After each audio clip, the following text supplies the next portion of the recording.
All right, welcome to Love Medicine TV, our January broadcast. I am your host, Sacred Walker, founder and executive lead trainer of Kuumba Health LLC, where we inspire marginalized people to lead fabulous and healthy lives.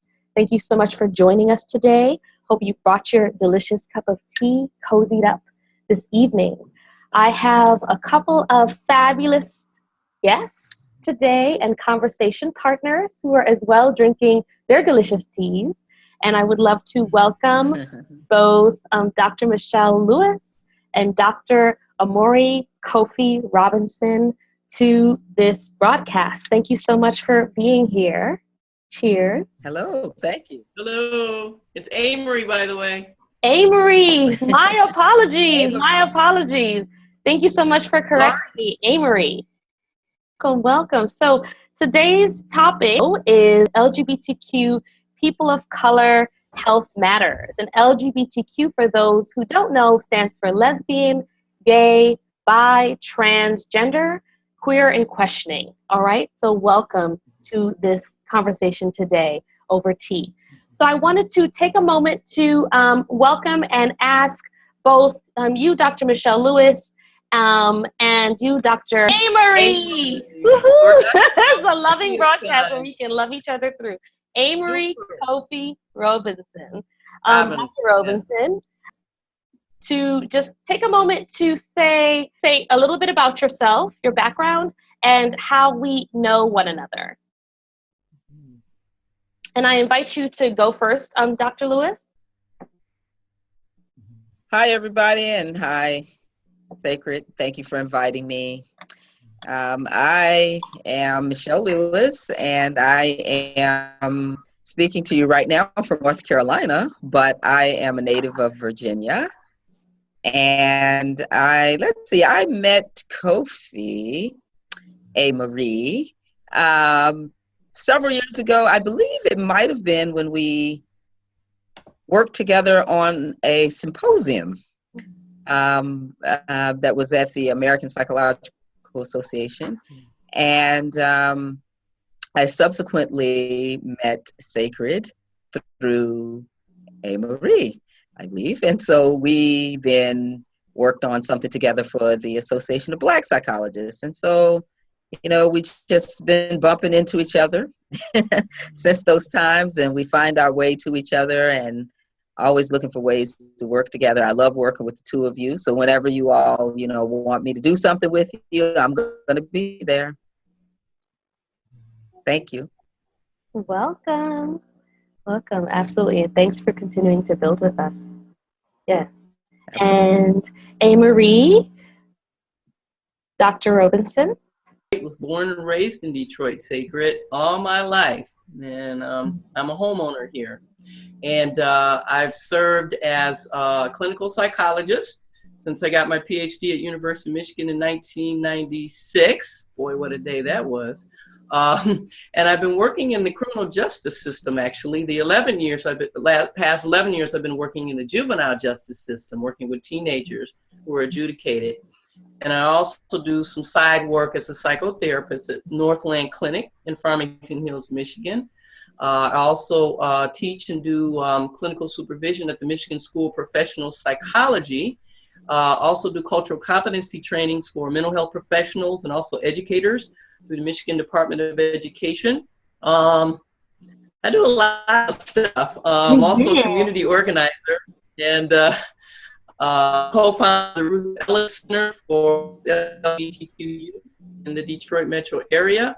And I'm serving right now as the local chapter here in Detroit of the Association of Black Psychologists, among a host of different other things. I know, Sacred, I remember connecting with you through the Unity Fellowship Church, of which I belong. That's my denomination's Unity Fellowship. I believe that's where I first encountered you.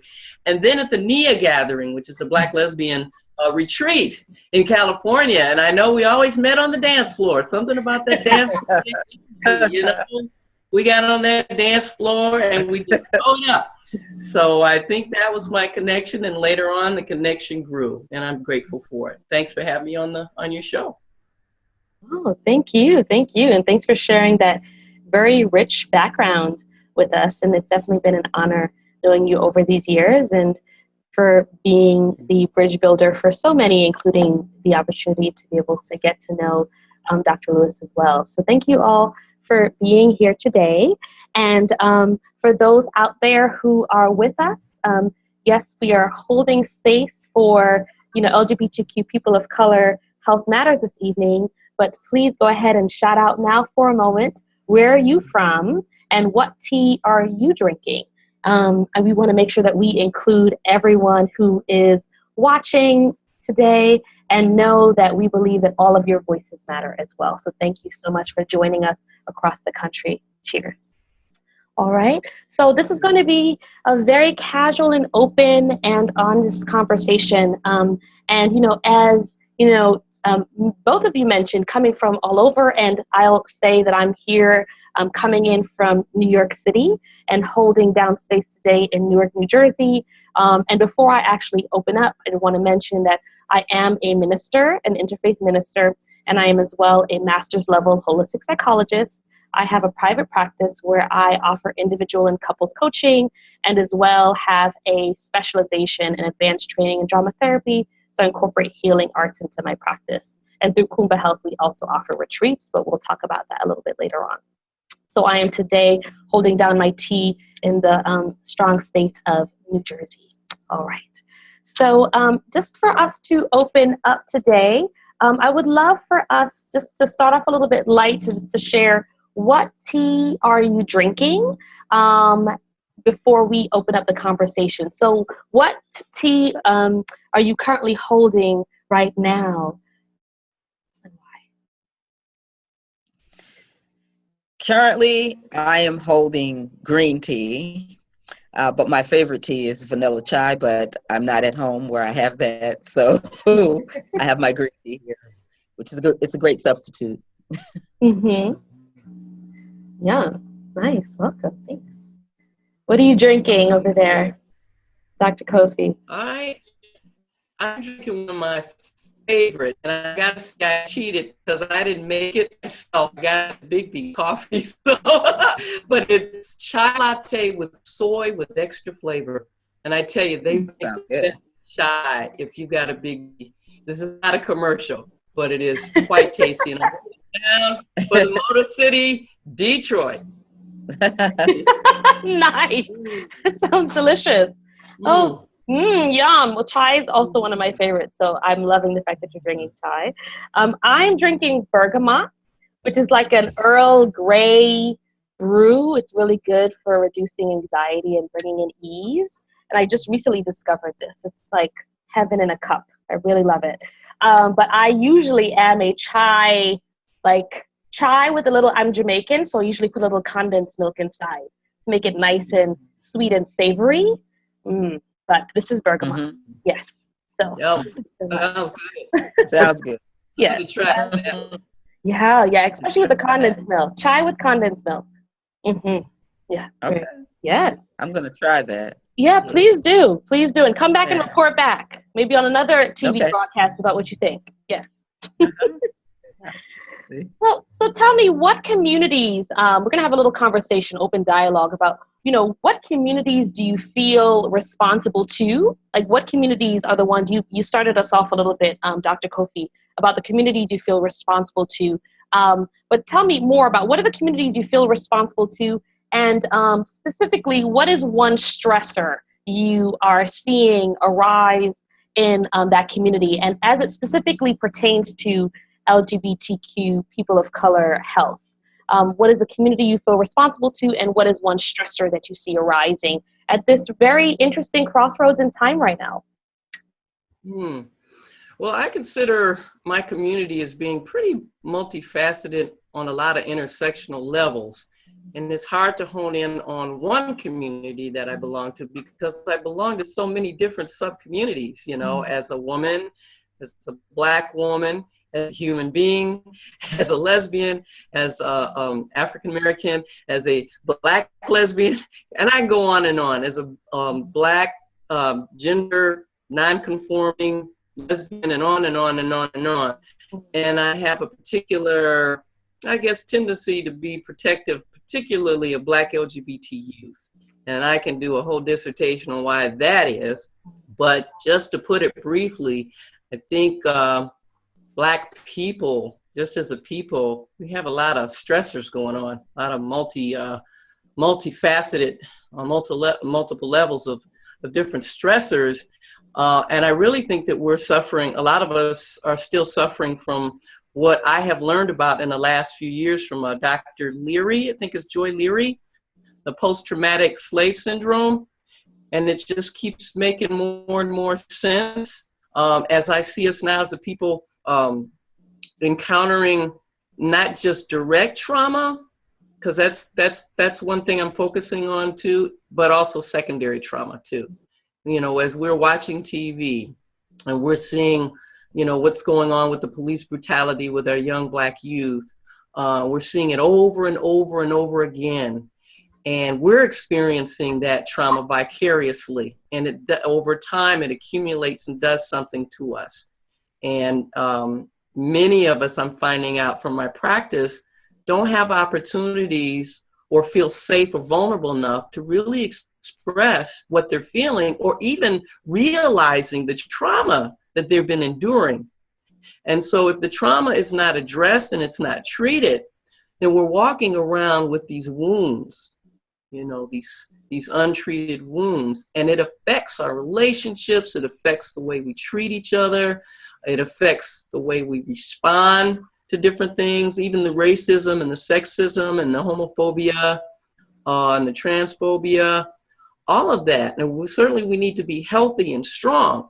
So part of our, the thing about the Black psychologists is educating our community about the uses of therapy and other types of treatment. It doesn't have to be therapy per se, psychotherapy, but other ways of healing for our communities, because we've been so wounded for so long.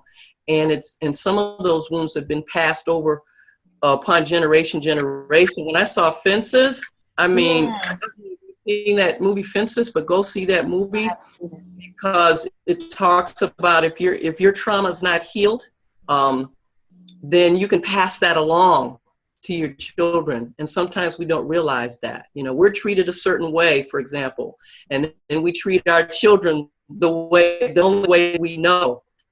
We still think that's okay, but we don't realize that we're also might be possibly doing some damage or at risk of doing some damage. So I know that at my job at the Clinic for Child Study in Detroit, we've been having workshops on secondary trauma, and as psychologists, as therapists, working with youth in the juvenile system who are telling their stories about trauma every day. And we hear these stories and we internalize some of that, we take it in. And so we've got to talk about self-care and taking care of ourselves as we're taking care of others and helping others take care of themselves. So that's kind of in a nutshell. Self-care, especially in light of the trauma that we're experiencing in 2017. Yeah, well said. Well said. Michelle?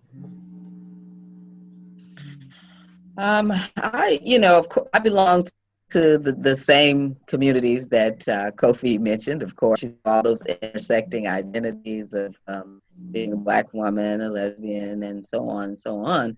I think more specifically for purposes of this conversation, I'm immediately thinking about my identity as a Black Southerner in the United States and working here at a historically Black university in the South, specifically in North Carolina. And I'm certain most people listening, watching know, North Carolina is, sort of like a microcosm of what's happening in reference to anti-Blackness, anti-queerness in many parts of the world. But specifically, I think what I've been hearing a lot about in recent times is sort of like this interpersonal violence that's happening, particularly amongst some gay and lesbian couples, particularly on campus. And while in general, this is a conversation that's being had amongst various facets of the community. Doing some work with family services here in North Carolina, here in Winston-Salem.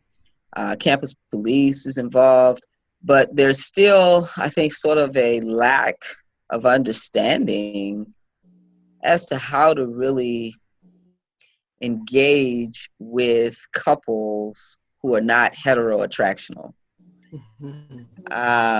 And, you know, I'm always talking about trying to teach within the community about Ubuntu and, you know, trying to emphasize to folks that we can't do necessarily a one-size-fits-all approach to talking about interpersonal and domestic violence. Some of our students are not even aware that they're in unhealthy relationships.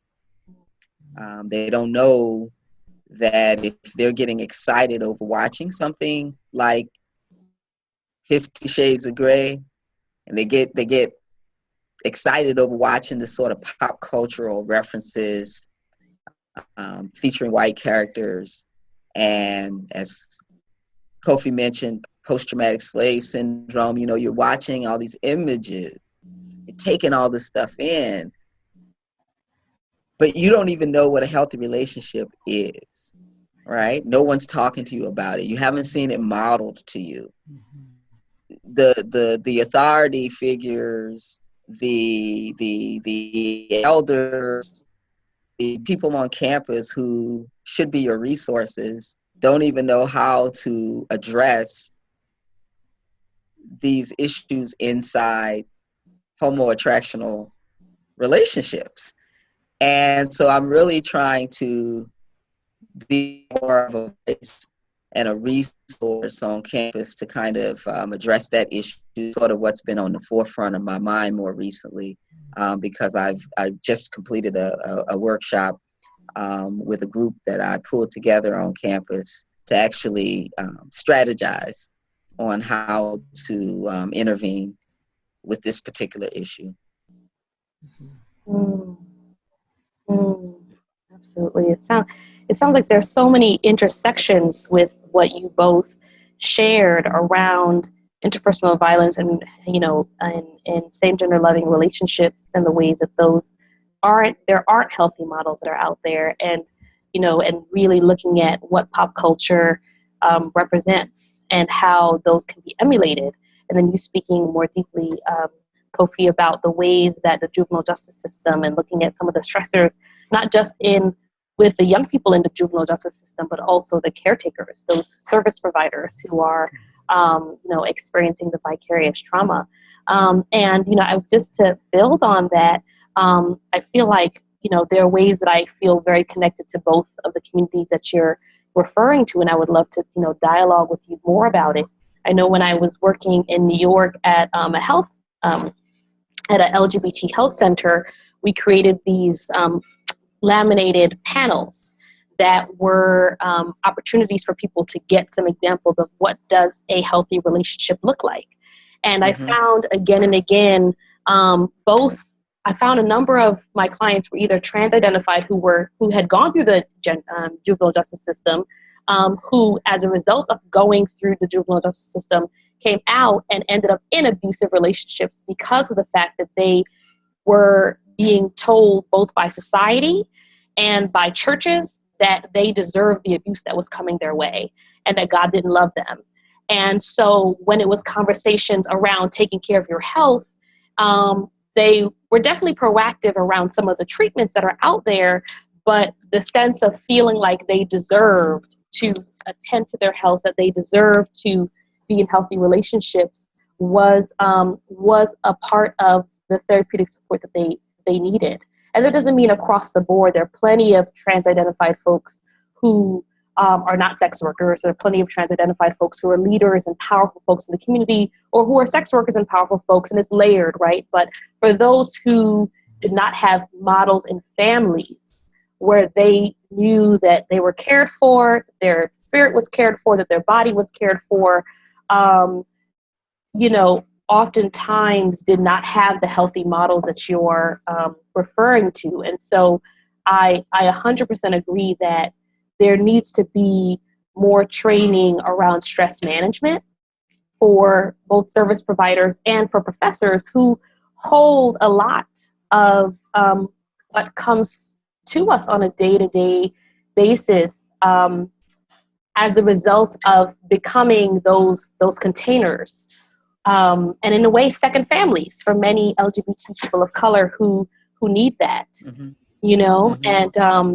and that's what came up in my spirit, was like, what does that look like to be second family to LGBT people of color in those moments? Yeah, relationships are key. Actually, my first published article was on African American lesbians and domestic violence. It's one of those topics in our LGBT, or at least lesbian community, and even in the Black lesbian community, that's kind of tiptoed around. And we really need to have support groups in our communities, and we need to have retreats. Dr. Nina Neighbors and I are going to start a retreat for Black lesbian couples so they can learn communication skills, conflict resolution skills, and all of that. And since we're talking about relationships and LGBT youth in the juvenile justice system, I just recently did an article, book chapter on Black LGBT youth in the juvenile justice system. And the core thing that I found out when I was doing the lit review was that, well, what we already knew was Black youth already disproportionately are represented in the juvenile justice system. But a lot of us didn't know that LGBT youth are overrepresented in the juvenile justice system as well. And what I found out, and one of my conclusions in my chapter, was that the key to preventing Black LGBT youth getting into these systems, such as foster care, juvenile justice, it boils down to the family. It boils down to whether the family is accepting or rejecting. We finally have one study about something we already knew about, is that there are more positive mental health outcomes when a child comes out to their family and they are accepting. And they've done a study. Caitlin Ryan and the Family Acceptance Project did a whole study on what accepting behaviors look like and what rejecting behaviors look like. They have a whole set of programs and resources for families, including Latino families and Black families. That's Caitlin Ryan. And so that's the bottom line. If we can do some work with our Black families and kind of give them support, the support that they need on how to connect with their child wherever they are with their disclosure of their attractional orientation or their minority gender identity or their gender expression, and make sure that the parents get their own support. I mean, we know about PFLAG, right? Parents and Friends of Lesbians and Gays, but there are also support groups for families of color. And people of color, we tend to be kind of, when it comes to mental health, I don't want people knowing my business and all that. And so you don't have to go out to a support group at a church or something. You can call the number and get teamed up with a mentor, right? One person who's also had a child come out, daughter or son come out, LGBT or gender nonconforming.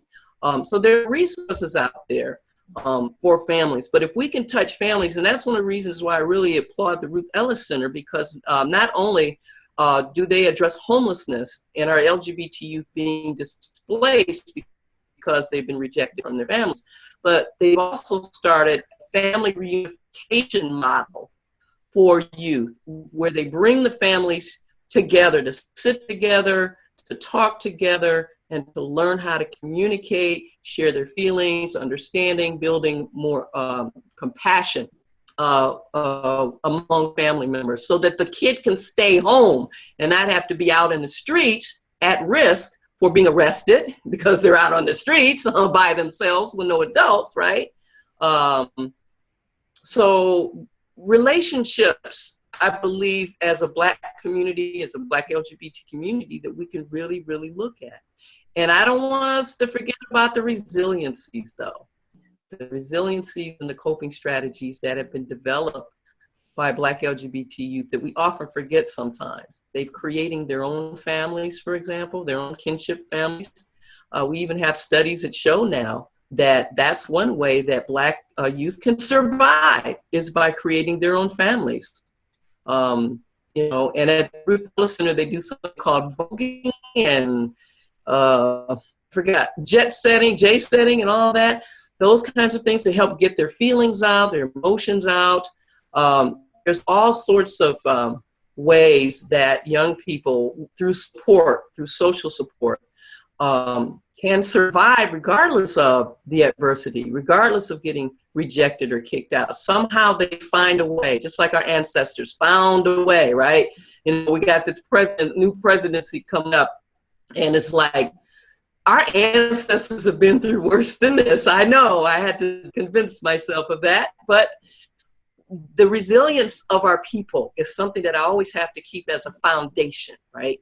So definitely family as family and just relationships in general. I think Michelle is absolutely right, that we've got to take a closer look at that and see where we can do some healing and support there.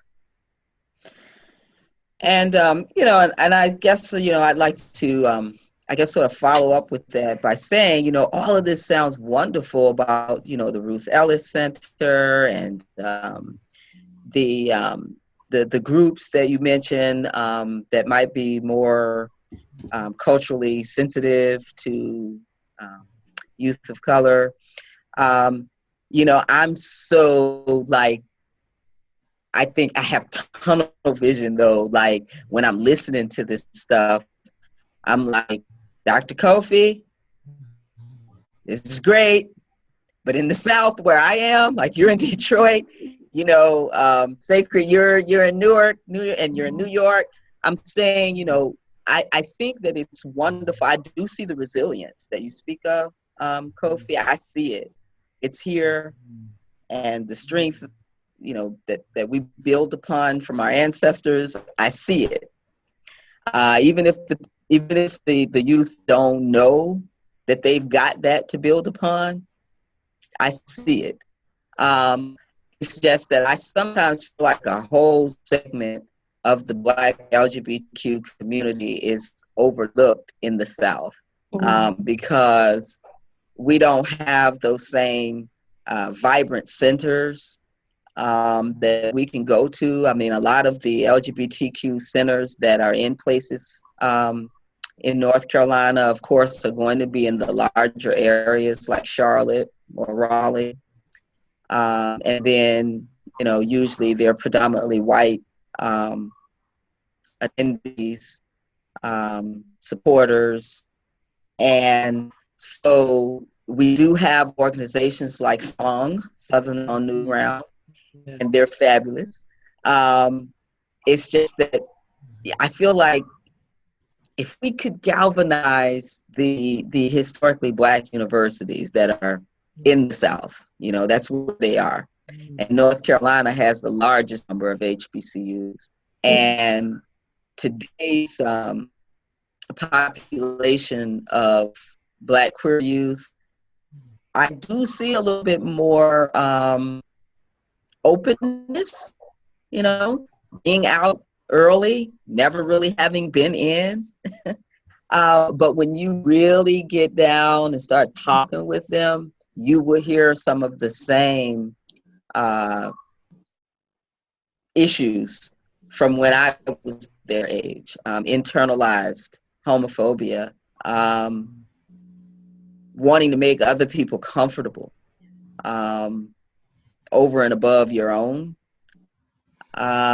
Even inside the community, the LGB students still having some discomfort with trans students. I mean, so, I mean, I don't want to be doom and gloom, but I just want to continue to push that we do need to look at what's going on in our Southern Black communities, because it's still predominantly the church where our folks are going for healing.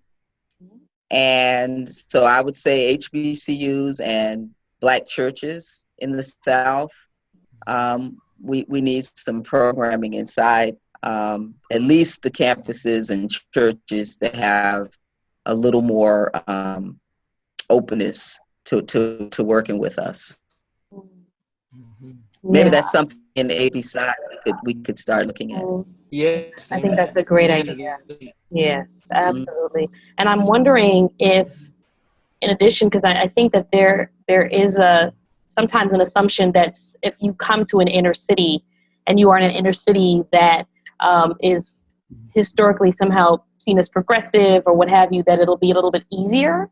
And I just came from creating change, and actually a number of people at Creating Change, I was in a session called Black Love, and a number of them were in historically Black colleges and universities in the South, and they spoke to a lot of what you're speaking of, Michelle, about the the heaviness and feeling like they just wanted so badly of the approval of the Black community, that they felt like they felt accepted by their white LGBT friends, but that wasn't where it really mattered for them, that they really just wanted to have a Black person, a Black family member, feel care for them, affirm them, support, respect them. And so, we underestimate, I think society at large underestimates the impact of the rejection, even if there's so many resources that you're naming, Kofi, and also kind of some of the challenges that come up.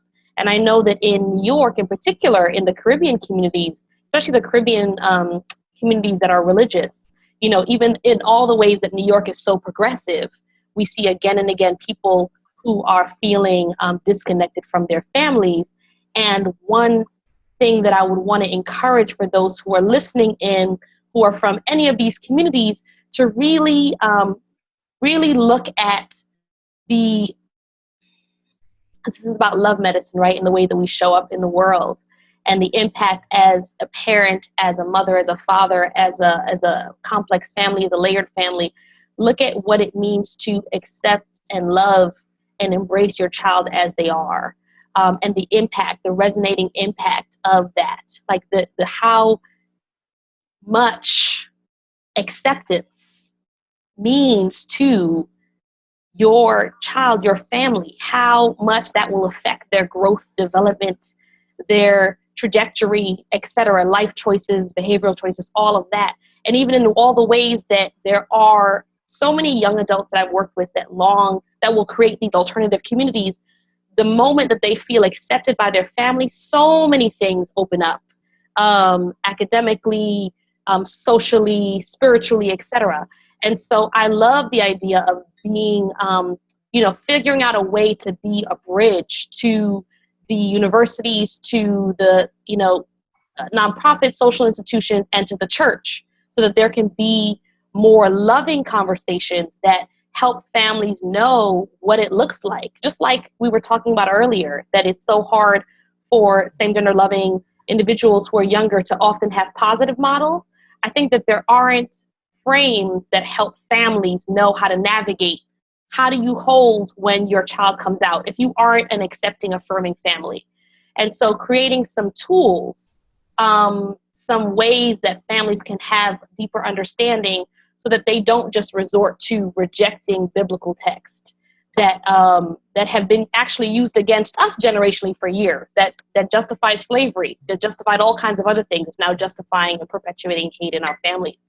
Calling in that love that is the foundation of God, that we're saying that we as a Black community have pulled on for so many generations, that have pulled us through, calling in that same love into when your child comes out to you, especially now more than ever, right?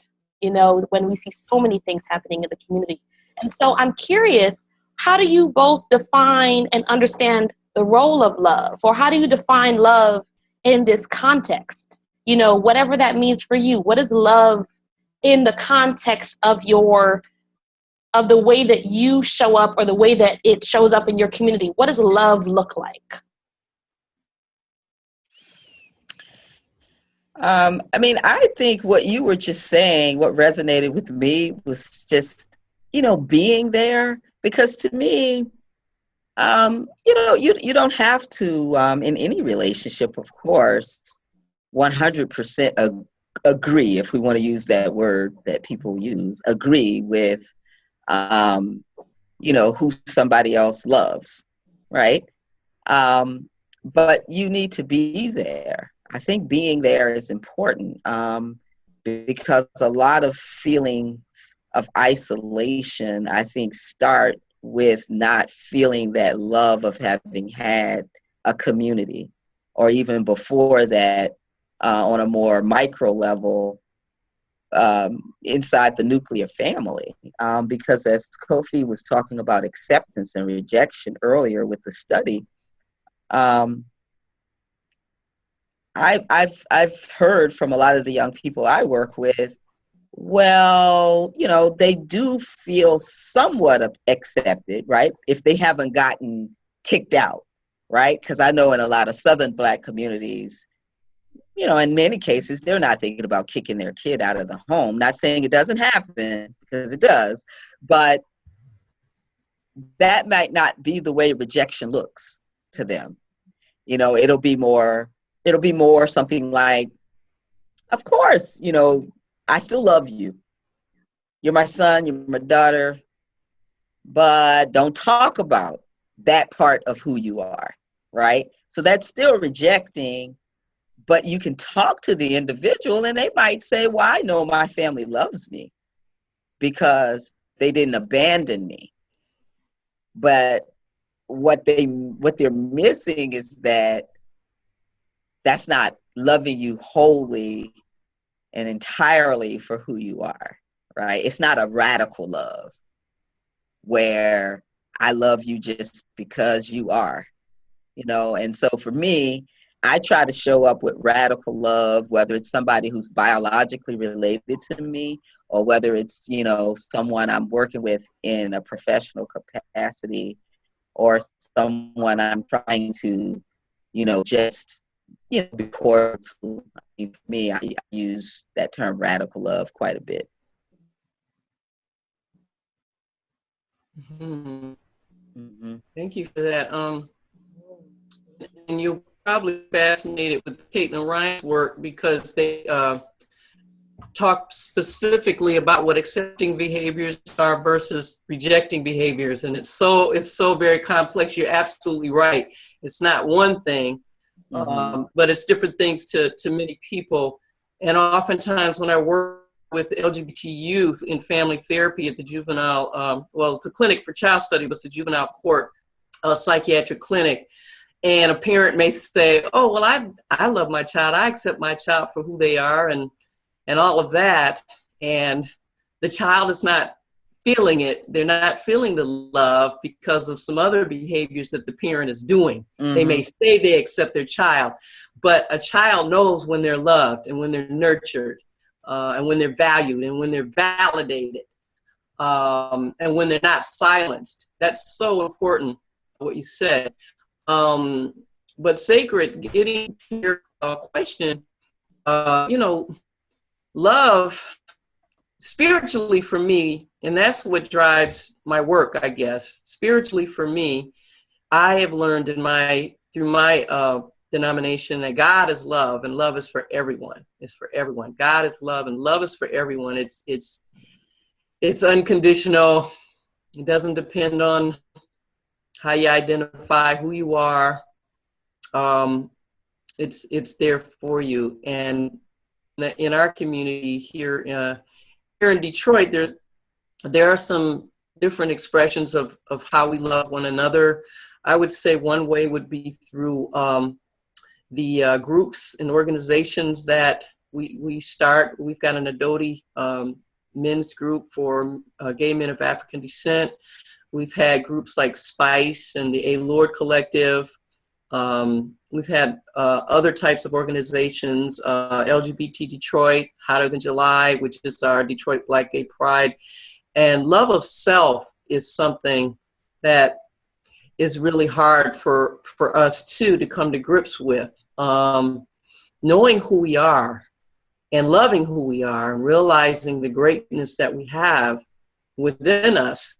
I'm finding out through my work as well as just my personal life that many of us have been so wounded and torn that we haven't gotten in touch with who we are, who we really are, and then being able to share who we are with someone else, and having someone listen to who you are and receive that. And like Michelle was saying, being present, being present with that person.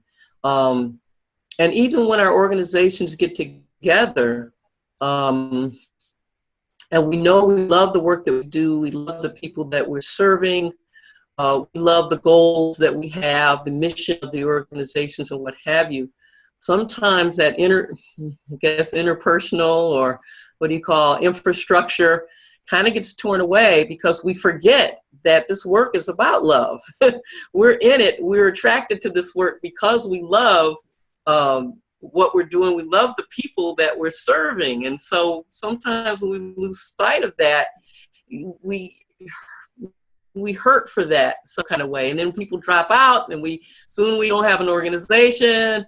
And pretty soon we don't have, the structures that we need in our community to help hold up our community oftentimes. And I noticed that in our Black LGBT community, we have a grand history, have a very rich history of organizations, Sacred, in Detroit from a long time ago. And so,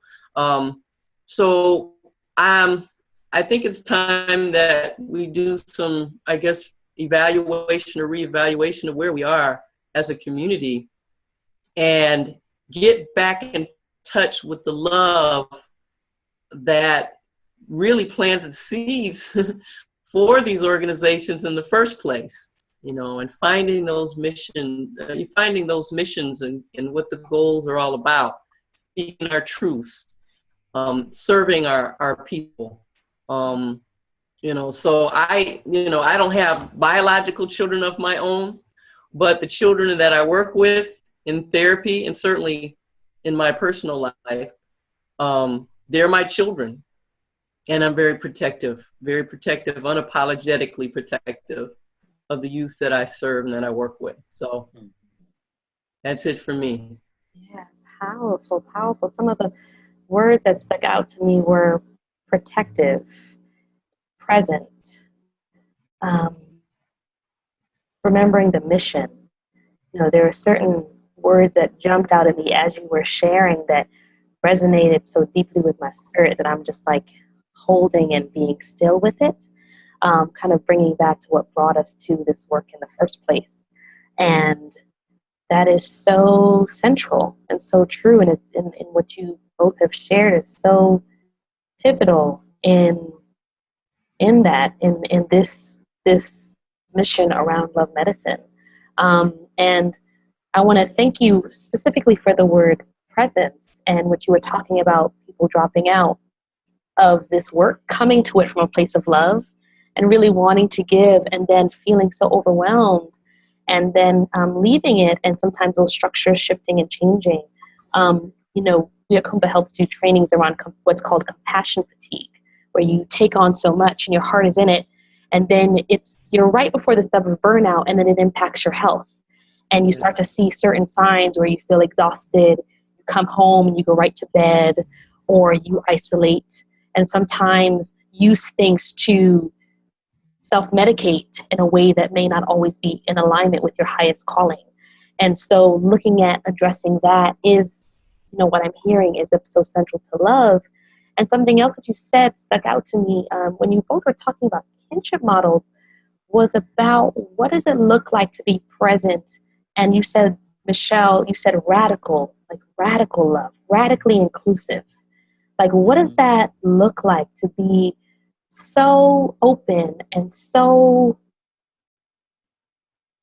modeling of whatever your image of the divine is, philosophical belief systems, non-dogmatic, whatever your highest vision is? What does that look like to be radically inclusive? And what does it look like when, as I'm thinking about looking at the work of Peter Levine and how it impacts, like stress impacts the body, and we go into this sense of like how social toxins specifically impact and shift us into fight or flight or freeze. And with all that's happening, especially right now, there's so much fear. What does it look like that if your child comes to you and says, something happened to me today, that you love them so much that you believe them, that that can be a radically inclusive choice, that the focus is not on their sexuality, on their life, calling it a lifestyle, that you believe them now more than ever and hold space for them, because that's what we need now more than ever, because there's so much fear.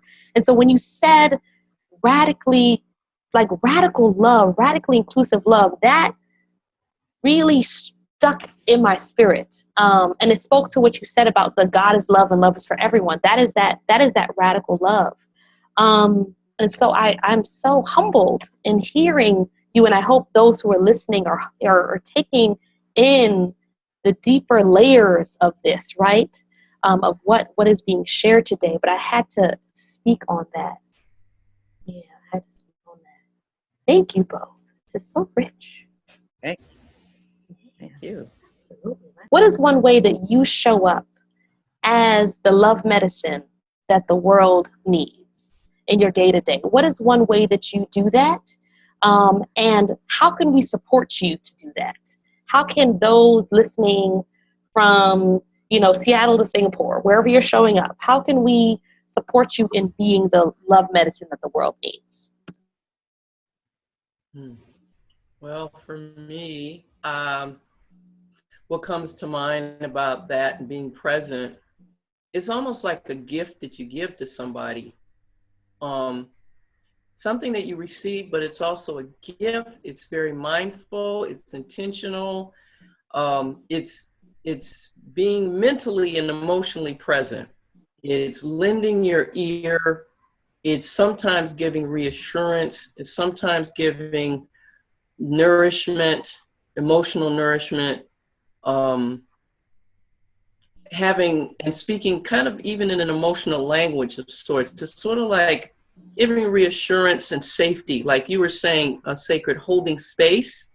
I've been using that term a lot lately. My friend Iatunde uses it a lot. Holding space for people, whether it be individual or group or family or one-on-one. It's sort of like supporting that person unconditionally and giving that unconditional love. I mean, you can have disagreements and what have you, but deep down inside that my humanity sees the humanity in you. The God in me sees the God in you. I learned that from Archbishop Carl Bean. And believing in that person, giving support. And I guess what would help me individually would be if everyone starts to just be mindful of that, I guess, in their relationships and not take their relationships for granted. As I get older and into my eldership, I just so much value quality time. Something that I find that a lot of the families that I work with at the juvenile court and elsewhere are finding hard to even think about, because we're so overwhelmed, like as you said, or we're busy. We pass each other in the night, and I try to get my families to consider having some family time, or have a family meeting, or have dinner together, or game night once a week. And it seems kind of easy, but it's really not. And it seems kind of useless, as my teenagers would say, but just doing that, even if it's for an hour a week, I think would start to change the world a little bit, and having conversations and connecting and reconnecting with each other. So I think that would help if everybody started to do that. Just think of how much stress we can probably, address just through that. And even when it comes to the traumas that we're experiencing, allowing children to talk openly and honestly about what they're seeing on TV, and giving them reassurances, giving them that protection, right? That it's okay. Listening is probably one of the best gifts that you can give, is being present and hearing and listening, uninterrupted listening and hearing. So that in a nutshell, Sacred. Thank you. Thank you, Coach. For me, same question, Sacred. Yeah.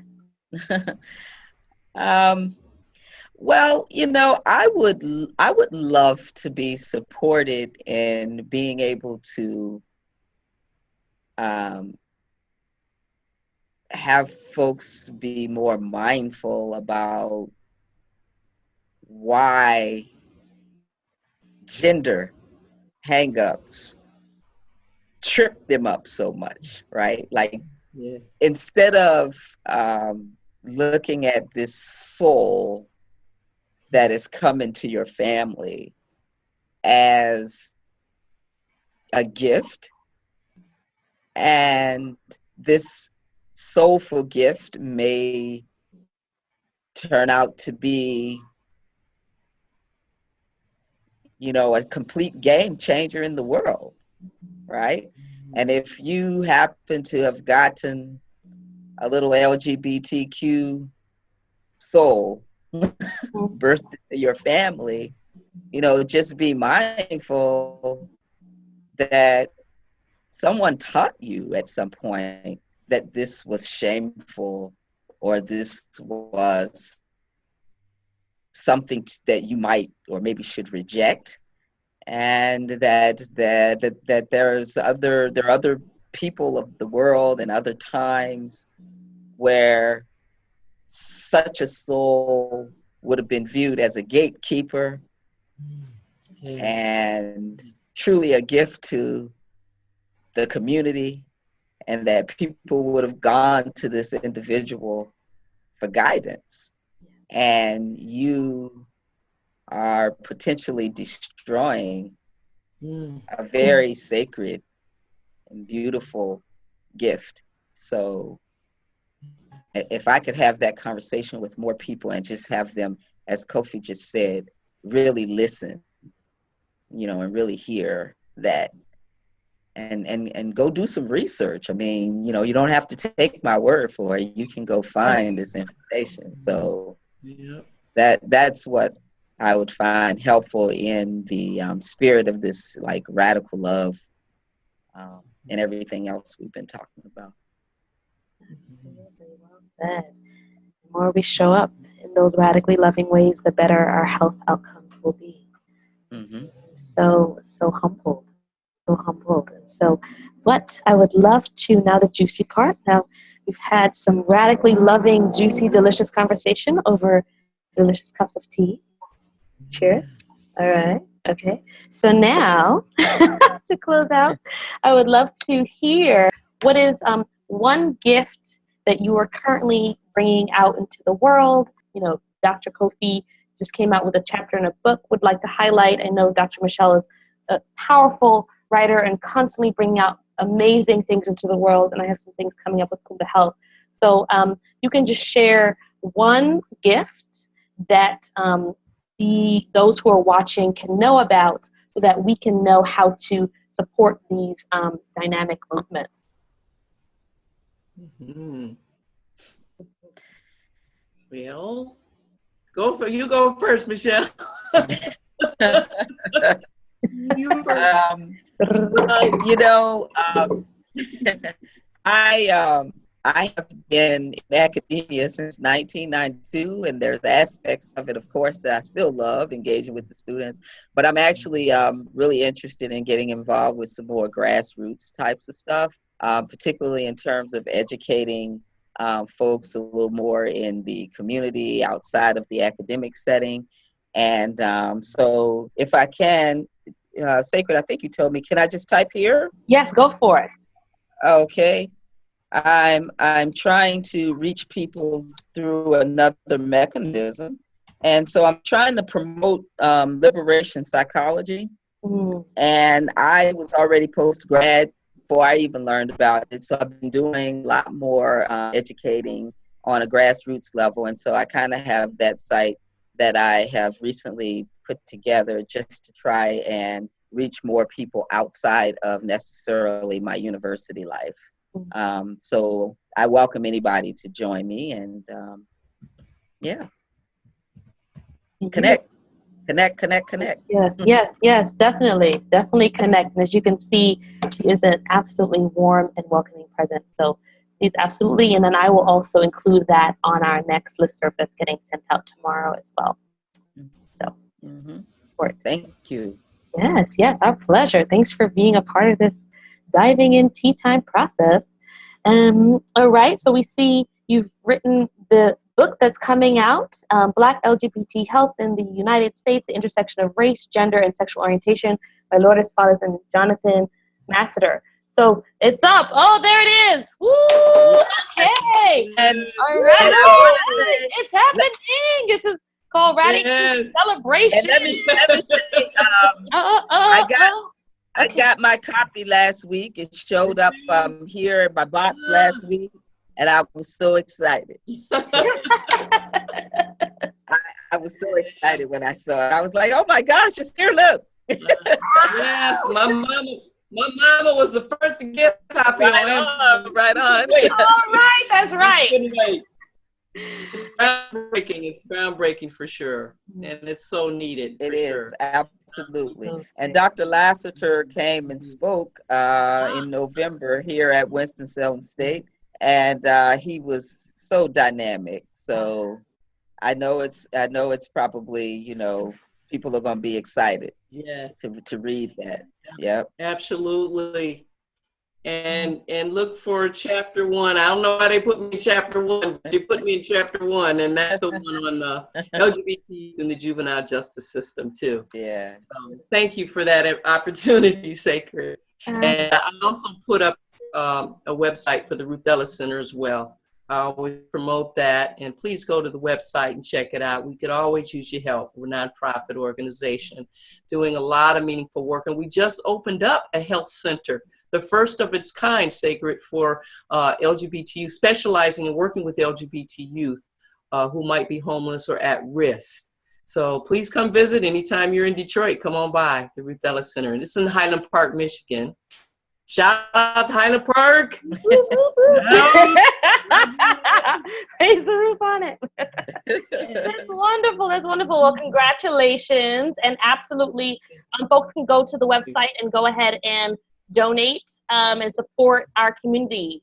Those kinds of services, as we talked about today, are really needed now more than ever.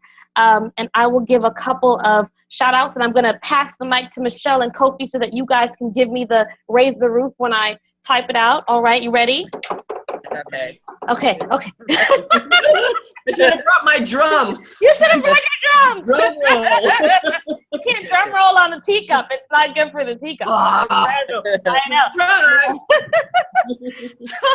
So we here, we at Kuumba Health are doing a women's retreat. We have monthly women's retreats that are cis and trans inclusive. And the next one is coming up. It's called Body Fabulous. We're going to be using yoga and healing arts to honor your body, love the skin you're in honor of Black History Month, in honor of Self-Love Month. So come on out. It's the last Saturday of February 25th.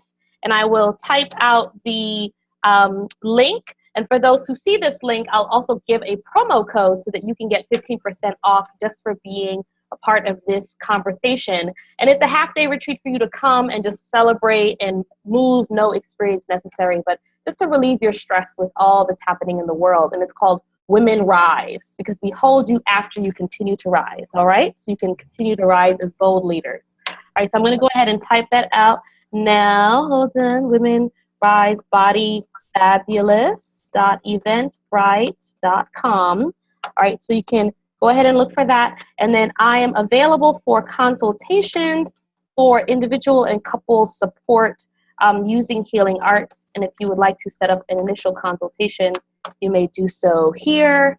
And this is Kuumba Health's website. All righty. So I look forward to seeing you all on February 25th for those who are women identified. And if you are not, there are many other programs that you can find on the Kuumba Health website. Watching now, it'll be live and available on www.facebook.com/lovemedicinetv. We're going to close out. If you prompt, hold on one moment, all right, because This is want to make sure that I get it nice and succinct. And you both are being so gracious with your loving radical time. All right, so Radical love. radical love. Okay, so my radical love is so blank. All right, so just finish the sentence. Go with that because I think that prompt is so much stronger than you, Michelle, kind of put us in. So my radical love is so blank to close us out. My radical love is so intentional. Mm.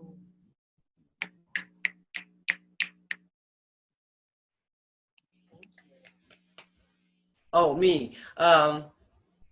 My radical love is so powerful.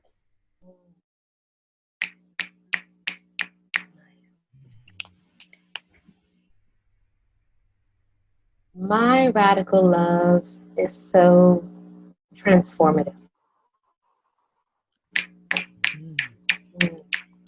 And for those watching, take a moment, type in below what your radical love is, and we will look for your feedback, your insights, and your words to build this movement because we are stronger together. No matter who's in power, we are in charge. We are stronger together. All right. Thank you so much. It's been an honor, Dr. Michelle Lewis, Dr. Amory Copeland Robinson, for joining. Thank you. Good night.